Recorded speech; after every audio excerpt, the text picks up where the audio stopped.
Is he good? Is he valid? Mr. Nightmare? Mr. Nightmare is valid. Okay. We're gonna watch, this is literally just the first video, so I hope it's good. 3 scary true summertime horror stories. Hey, it's summertime. I'm into horror, so let's watch this shit.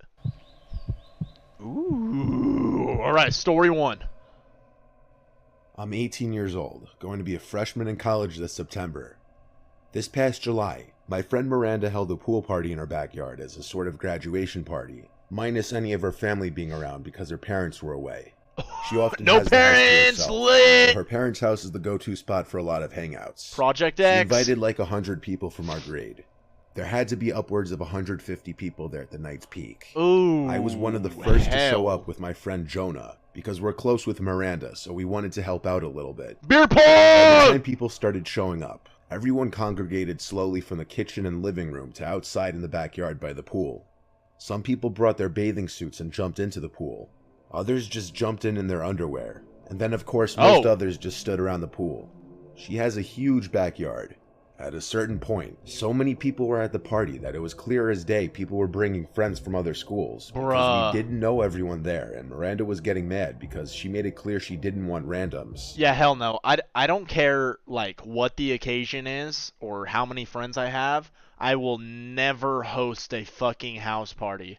I don't care if I get to the point where I have, like, Markiplier YouTube subs and I have a huge-ass house. There will not be a party in my house. Fuck that. Someone else can throw a party for me. I ain't dealing with that shit.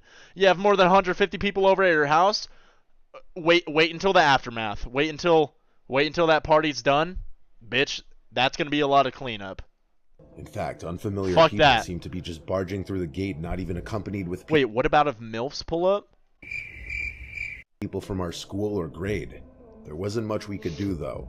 The party was already too crazy to easily control. Miranda did throw in our class group chat not to bring any more randoms or they'd be asked to leave. The problem seemed to slow down after that.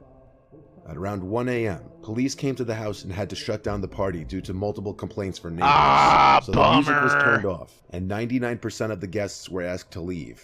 Mostly everyone cleared out except a few close friends, including some of Miranda's girlfriends, Jonah and I, and a few other guy friends. Okay. We helped do some cleaning, like picking up all the empty cans and bottles. Eventually, it was just 4 of us left there. I'm talking at like 3 a.m., if not later. Since it was hot outside, we migrated to the inside of the house in the air conditioning, where we were just chilling in the living room continuing to drink. Okay. Then we all heard a distinct crack from upstairs, and we went silent. Miranda was the first to ask what was that, as we all looked at each other with these wide-eyed, half-laughing, half-freaked-out faces. Jonah and I laughed, teasing Miranda that someone was upstairs in her room, and she begged us to stop and check it out. Ew. So we did. We went upstairs to Miranda's room. It was clear. We then went to the guest room that used to be her older brother's room, and we home found intruder? one of our friends, Steve, passed out in the bed. We went downstairs to tell her that Steve was upstairs and knocked out. I guess that gave her a sigh of relief. Looking back, that didn't much explain a sound coming from upstairs if he was knocked out in bed, though. But we weren't exactly the most coherent at that moment. Eventually, Miranda and her friend Mel went to sleep in her room. Oh, Jonah hell fell asleep no. on the Bitch, I'm flipping the house upside down until I figure out what that noise was. You just had over 150 people at your house. You empty it after the cops come, and you hear a thud upstairs, and you're like, we're good, let's go to bed. It's probably just fucking so-and-so upstairs. You got me fucked up! I'm going up there, phasmophobia. I got light sensors, I got fucking voice readers. I'm figuring out what that bump was. couch. I went to her parents' bed. None of us were okay to drive anywhere. I can't remember how much time passed before I remember one of the girls screaming in the next room over, and then both of them. It was a heart-dropping kind of moment, but I didn't know if they were messing around with each other at first or not. But I realized pretty quickly the screams were way too real. I burst out of the bed and went to Miranda's room and opened the door. The lights were out. I could barely see anything, except for the 2 girls huddled up hugging each other in the corner of the room, basically curled up on the floor. I saw what they were screaming at. There was a tall person in the opposite corner of the room, on the other side of the bed from them. Jump I saw him! him looking at me in the doorway. Jump I him! yelled at the girls to run, and they did. There was so much yelling that even Steve woke up and came out. As the girls ran downstairs screaming that the man was touching their feet, we followed. Beat his ass, But looking Steve! back, with 3 guys there, we regrettably didn't try to overpower that one man. We all left the house, and one of us called the police. Bitch, what is that, like a 3v1? 4v1? I'm beating the brakes off that tall motherfucker, bro. This tall bastard got a foot fetish in my house? Waiting by the neighbor's house with the neighbors, possibly the same ones who called the cops on the party. We didn't see the man leave the front door ever, and after police searched the house and couldn't find him, that meant he left through the back door. Oh, None of us hell recognized who no. that man was. It was probably an older man who knew Miranda somehow that snuck into the house during the commotion of the party and thought Miranda would be alone after the party. Oh, Some nah. sick, scary stuff.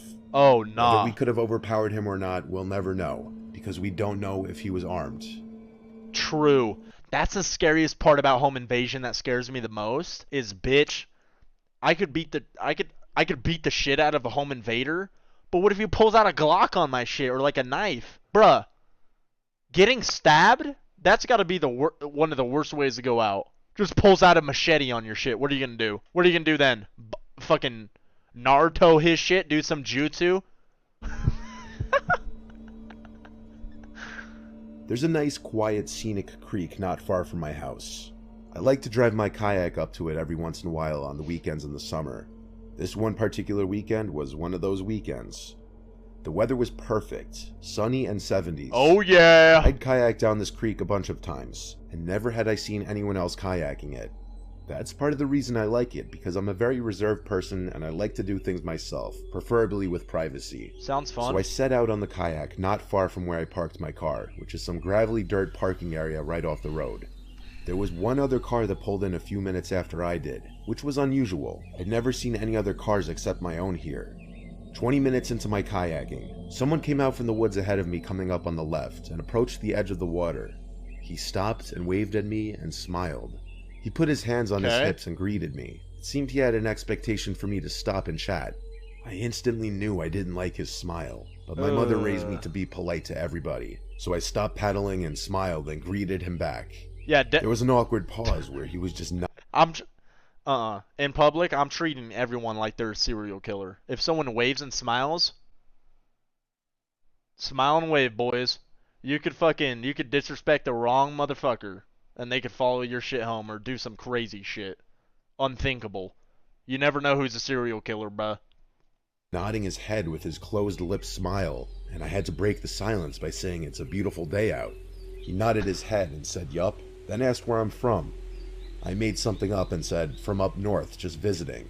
He clearly lacked the ability to hold any sort of conversation, and that's coming from me, who's not the most social Doesn't matter. person myself, Continue the conversation. So I wanted to just move along. I told him to have a great rest of his day, and continued onward down the river. Motherfucker smart. Never in a million years was I expecting what happened next to happen. Oh god. I turned when I heard a snap of a stick or something from not far behind me. There in the not so far distance was the guy, hiding behind a couple trees, seemingly following me. I was disturbed and uncomfortable, like he was clearly trying to not be seen. I was scared to call him out and feared how he might respond, so I pretended not to notice him and continued to kayak down the creek. No, that's so I weird. would continue to side glance every so often to see if he was still following me. Fuck the kayaking. He was. Dip. I had never wanted to see someone else in the water so much in my life. I took out my phone to try to call my dad or my brother for help, but of course I had to call the cops! Your dad or your brother? Bitch, if someone's following me in a kayak... Oh, hell no. First of all, I'm dipping, but I'm calling the cops, not my dad or brother. What's your dad or brother gonna do? Still, instead of being followed and probably attacked, I decided to stop in my place, turn around, and threaten to call the police if he didn't stop following me. The man just stood in place behind another big tree, though he was clear as day there. I then decided to fake call the cops. I raised my phone in the air at the... Homie said fake, call the cops. Call the cops! Bro, oh my god. That should be like the first instinct. If you're not gonna beat someone's ass, call the cops, bro. I was thinking about calling my dad or my brother, and then I proceeded to fake call the cops. I said, I see you there. I'm calling them now. I then proceeded to fake a phone call, pretending like I'm talking to the police. The man started to walk away deeper into the woods. It seemed to have worked. I turned around immediately and started kayaking back up the way I came as fast as I possibly could. I would constantly look over my shoulders until I got back to where I launched the Hell no. kayak. I made it safely. Nah, I'm turning into a professional kayaker in this bitch. I'm paddling faster than you've ever seen any Olympic paddler paddle in your life. Fuck that, My bro. whole surroundings With the cops before on the stepping out phone. of the water and carrying my kayak back to my car. The other car in the little parking area was still there, but I made a disturbing discovery that may have saved my life. Up until this point, everything that happened could have maybe been explained away. However, I noticed broken glass near the back of my car, and the back passenger side window wasn't there anymore. Oh, hell It had no. been shattered. I didn't step 1 foot closer to my car. I stayed hidden in the woods and checked if I had bars now that I was closer to the road. Oh, there's no I service? called 911 successfully. I reported the whole incident and the broken window, and I stated I was scared I was still being followed.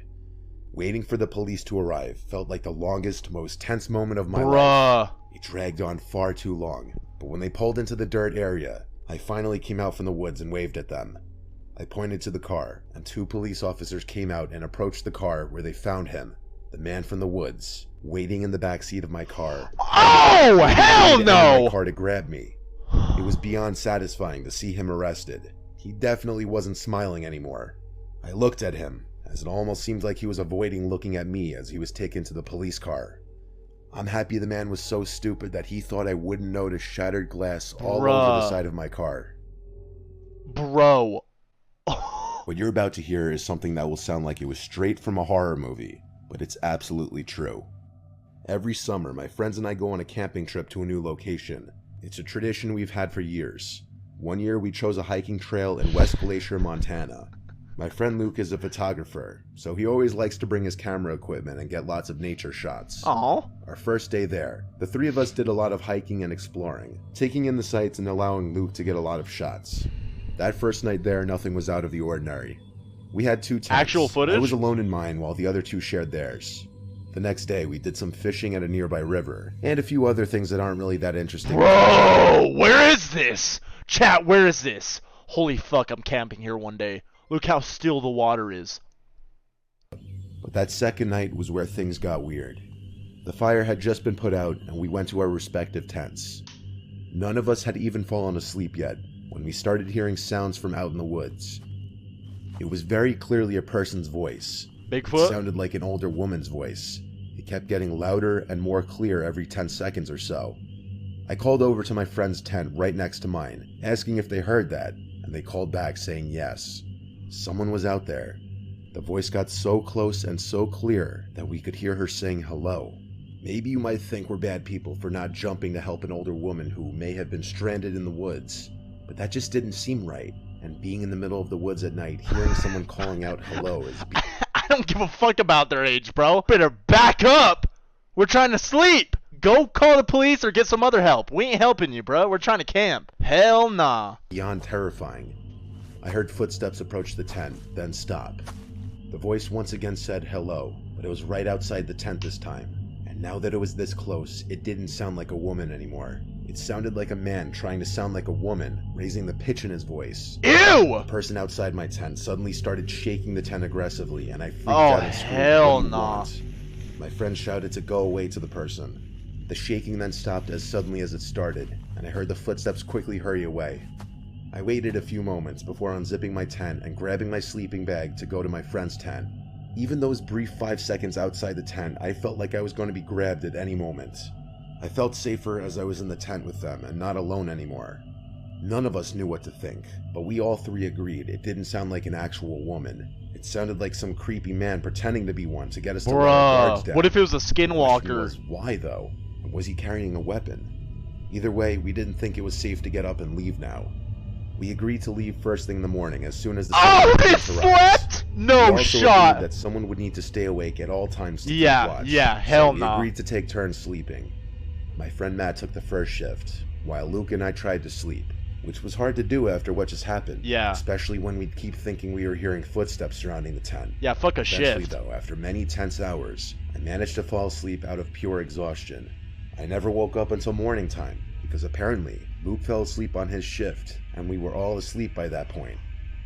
We were happy the sun was up, so we packed our stuff and headed back to the truck. It was a long ride home, And during the drive, Luke was going through his camera looking at the shots that he got over the course of the 2 days there. The last 3 pictures, however, were not pictures that he took. There were 2 pictures taken of our campsite while it was still dark out. Oh, hell no! Taken inside of our tent, with all 3 of us asleep. Nothing was missing or stolen, strangely enough, and none of us were attacked in any way. Yet it remains the most fucked up thing that has ever happened to any of us. Some random creep out in the woods stalking our tent and waiting for the right moment to enter our campsite, Bro was trolling them, sneak into our tent, and take a picture of all 3 of us, probably just to freak us out. And whoever it was, they accomplished their goal for What a sure. sick prank, bro. Oh, what a sick ass prank. Holy shit, bro. Oh my god, bitch. Like, you know, in the movies when they see the pictures of themselves and oh, I don't even know what I would do. That was a lot to do with camping in the woods. Bitch, next time I go in the woods, I'm gonna have a Glock, a machete, hatchet, pocket knife, and bear spray, bitch. I'm gonna bring all that shit out on any homie that tries to pull up in my tent. Later, bitch. That was good. Mr. Nightmare, I'm fucking subscribing to you. God damn.